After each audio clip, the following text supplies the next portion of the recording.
The very first time I played Super Mario Bros., I found out about the Warp Zone secret. This wasn't because I was clever or thorough, it was because I was playing with a friend who was excited to share the secret with me. I never had a whole lot of time to explore the game on my own back then because I didn't own a Nintendo myself. I only played it with friends who did. Had a chance to visit the other worlds a few times, but for some reason it seemed standard practice to just take the Warp Zones. Most of the time we would go straight to World 8, after which the game became too hard for me, and we'd stop playing pretty soon. Many years later, I was in university and desperate to procrastinate from exam study, so I returned to Super Mario Bros. Sometime in between, my attitude toward gaming had changed a lot, and now I was really interested in playing through it rather than just getting to the end. I found it surprisingly satisfying because it was a much better game than I had remembered. The game has 8 worlds of 4 levels with a consistent rhythm. The first level of each world is outdoor, on the ground, an introduction. The second levels are where the most unusual things happen. Worlds 1 and 4 go underground, 2 and 7 go underwater. The third level of a world is usually a level with no ground beneath, jumping between treetops or giant mushrooms. Or after a water level, they become long bridges bombarded by flying fish. The final level of each world is a castle with fire traps, and sometimes a maze puzzle. Some of the castle levels are designed in pairs, with an easy and hard version of the same layout, like World 1-4 versus 6-4, or 2-4 versus 5-4. Now, what about the secrets in the game? Hidden secrets would become a dominant design feature in later Mario games, but it was a little different in the first game. It had hidden bonuses scattered throughout. Every first level of world has a hidden 1-up. Many of the pipes lead to extra coins, hidden mushrooms here and there, but there's very little hinting that most of this is there. They're usually found randomly or by an exhaustive search. Furthermore, while these bonuses add to the game, they're rather transient. Like most arcade power-ups, you get to play a little longer or you can take an extra hit, but they don't really alter the progress of the game. They're specifically designed to be missable.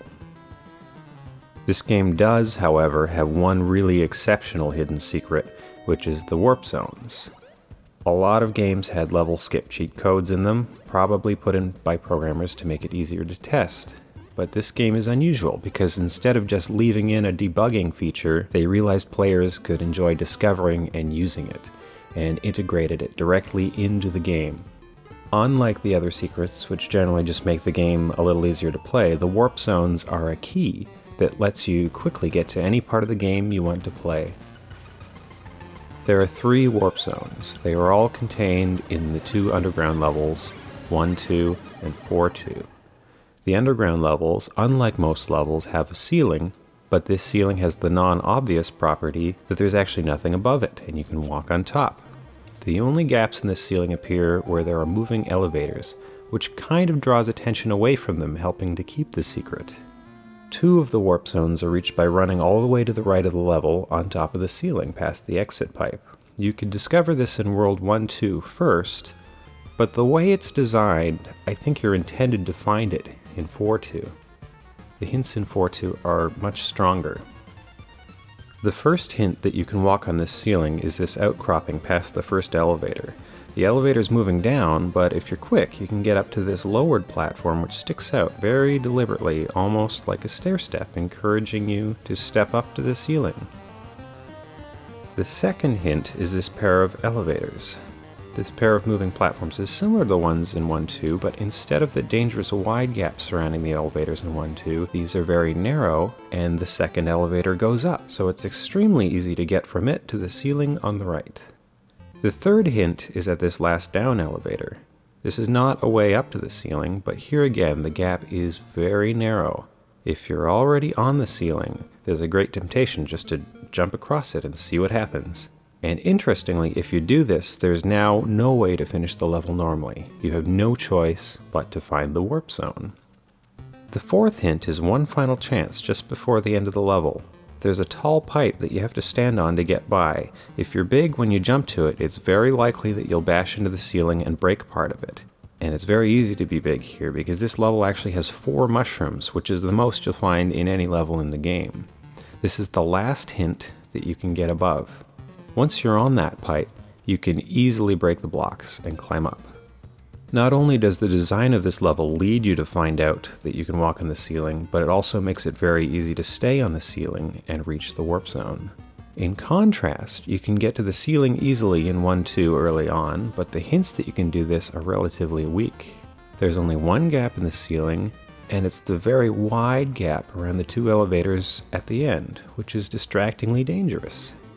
There's a block missing at the top right of the gap to make extra space, which looks like extra room to make the jump to the exit pipe safer and less like an invitation to jump on top. And even if you did discover that you could walk on the ceiling earlier, this large gap forces you to jump down at this point. On the other hand, once you realize there's a secret you can reach by running along the ceiling of 4-2, it's immediately apparent that the same could apply to 1-2, and at that point, it's pretty much unmissable.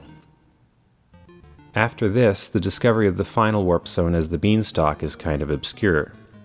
The key is finding one of the hidden coin blocks under the early outcropping.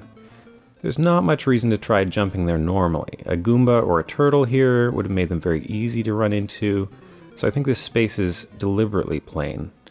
Once you do find one of the coins, you're likely to find the rest pretty quickly, and there's a little additional puzzle about choosing the right order to reveal the coin blocks, but this is kind of icing on the cake.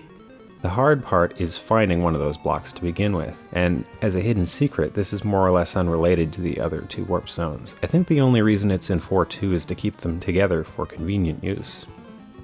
So, once this has been learned, you can quickly get to any world in the game that you want to play. You also get the satisfaction of knowing the game's biggest secret, and you might have fun sharing it with your friends. For me, World 4-2 is the most important level in the game. It made it worthwhile to explore the edges of the world, giving you a secondary goal besides just getting to the end. And this principle becomes an integral part of later Mario games. Thanks for listening.